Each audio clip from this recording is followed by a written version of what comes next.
Hello and welcome to Hamer Reviews. My name's Christopher Hamer and today I'm reviewing the Bowers and Wilkins True Wireless In-Ear Noise Cancelling Headphones, the PI5s. Now I've already reviewed the PI7s, so if you haven't checked out that review and are interested in those headphones, make sure you check them out. There's a link above and there'll be one at the end as well. And I've also done a short comparison where I've talked about why I wouldn't buy these headphones. So I felt like I had to make a longer video talking about why, going through some of the features and just talking you through my thoughts on where these sort of sit in terms of the headphone landscape at the moment. Now I think in my original video I did make a tiny mistake where I said that these didn't have noise cancellation, which is odd because I'd already tested them a fair bit at that point and I knew they did have, but I recorded that quite late at night having realised that lots of main reviews from like What Hi-Fi etc were starting to go up and I was going to miss out if I didn't get my video up, so that rush really cost me there. But these do have noise cancellation. They also have 4 microphones, which gives you fairly decent sound quality for voice calls. Not great, but it's not bad either.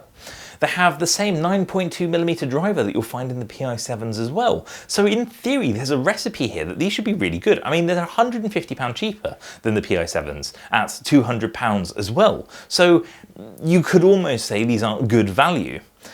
But unfortunately, to me at least, everything isn't exactly what it seems when it comes to the Bowers and Wilkins PI5s.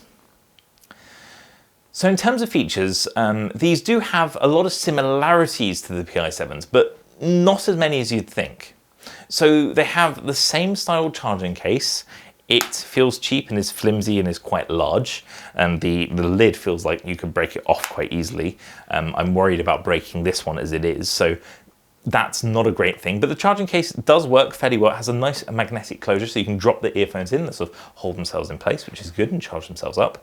Battery life is good too. You get 4.5 hours from the earphones, and then that goes up to just over 20 hours if you use the charging case. So it's a decent amount of battery life, and it uses USB-C to charge, which is always nice to see.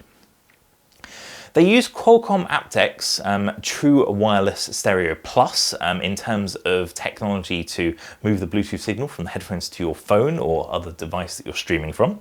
That's good. Qualcomm aptX is exactly the standard that you'd expect to see in this. They don't have the adaptive version of it, which the PI7s have. Now that allows the PI7s to have full 24-bit high resolution audio, whereas this is just True Wireless Stereo Plus. That's still very good. The signal shouldn't be an issue here in terms of sound quality. It's just that you could play a high definition or like almost lossless file to the PI7s, which this one wouldn't be able to do. So, you know, there's no real issue there. The controls are on the ears themselves, so you should touch the earphone when it's in your ear, which gives you a bit of control. You can't actually change the volume, which is kind of weird.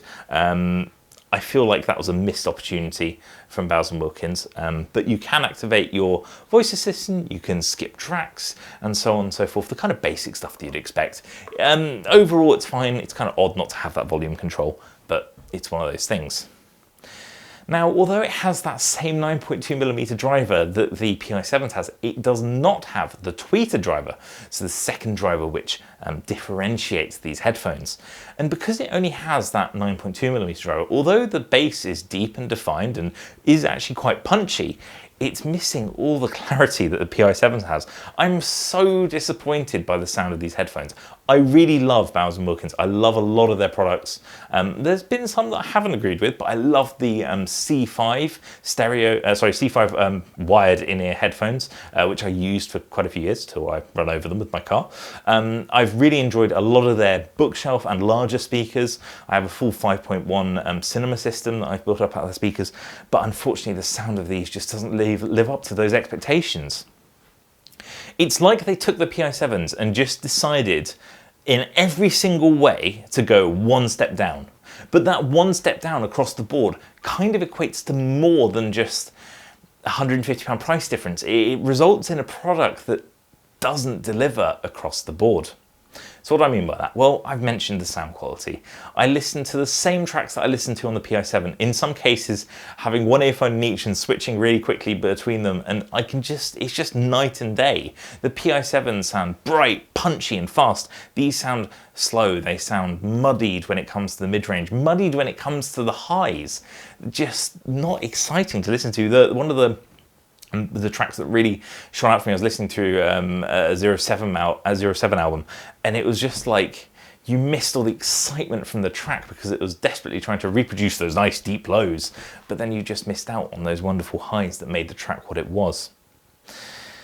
It does have noise cancellation, and having done an additional test since my initial sort of week or so with them, yeah, the noise cancellation is about the same as the PI7s. You don't have as much control as you do in terms of the transparency mode, where you can pass through outside sounds through to these. So for instance, if you're driving or you're doing sport or in an office environment, you want to be able to hear the world around you, you can only choose low or high, whereas on the PI7s you get a slider that you can choose how much you pass through. I am very sure that that is merely a choice to hamper these headphones a bit, to be completely frank.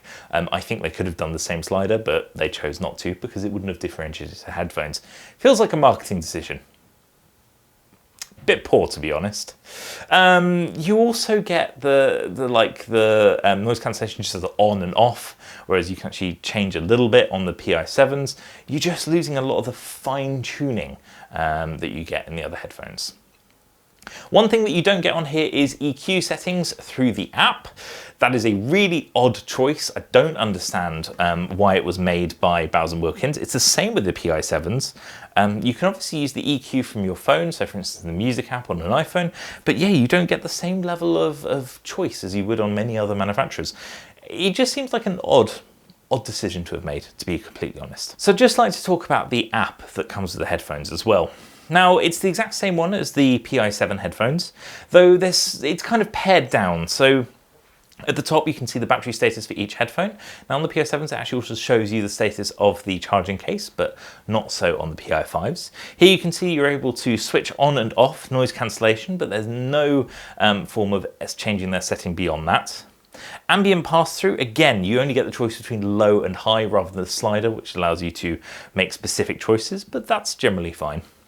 You can also see your connections, i.e. which device the headphones are currently connected to. You get a choice of soundscapes, very in at the moment, so for meditation and so on. You can listen to seaside or a forest, for instance, just kind of standard stuff nowadays. These do have a wear sensor, which you can turn on and off. So the wear sensor will turn the music off if you take them out of your ears, or back on if you put them back in. Quite a nice feature to have, always feels quite premium. And then you also get the ability to change the software settings and the name of the headphones as well, plus a bit of about information as well. It's not terribly exciting. The app works though, allows a little bit of customization. Overall, these headphones should be fine, but not at £200. At £200, these are distinctly too expensive. I think that their sweet spot probably would have been around 150, so they could go on sale maybe at 125 occasionally, but for 200 the sound quality is just not there. They're not exciting enough. If you want a pair of exciting sounding headphones, I'd still recommend the Cambridge Audio Melomania Touches. At the £130 price mark, they sound great, they're really comfortable. No, they do not have noise cancellation, but I don't think the noise cancellation in these really justifies the price. Even the microphones that are built in are okay, but they're not amazing. I mean, actually, let's just do a quick sound test. So I'm going to play you a quick bit of audio here that I recorded with the microphones from my phone, so you can get an idea of what sound quality would be like if someone's listening to you on a call. So we'll just jump into that quickly. This is a sound test of the Bowers and Wilkins PI5 True Wireless in-ear headphones. This is what they'd sound like if you were using them to make phone calls. And so that's the sound quality of the microphones. Again, it's all right, but it's not amazing. Overall, these headphones just don't excite me, and the sound quality doesn't live up to the £200 price tag or the Bowers and Wilkins name. As a result, unfortunately, I can't really recommend these headphones. If you are looking for a good pair of Bowers and Wilkins headphones and can pay the extra £150, I do think the PI7s are worth it. Overall though, these are disappointing, and I just don't understand why they released them, if I'm honest. Anyhow, I hope you found this video useful. If you have any questions, pop them in the comments section below. Equally, if you enjoyed the video, give it a thumbs up, though the other button works just fine too. And if you haven't already, please do subscribe, as it really does help, and I do appreciate it. Thank you very much for watching, and I do hope I see you again next time. Goodbye.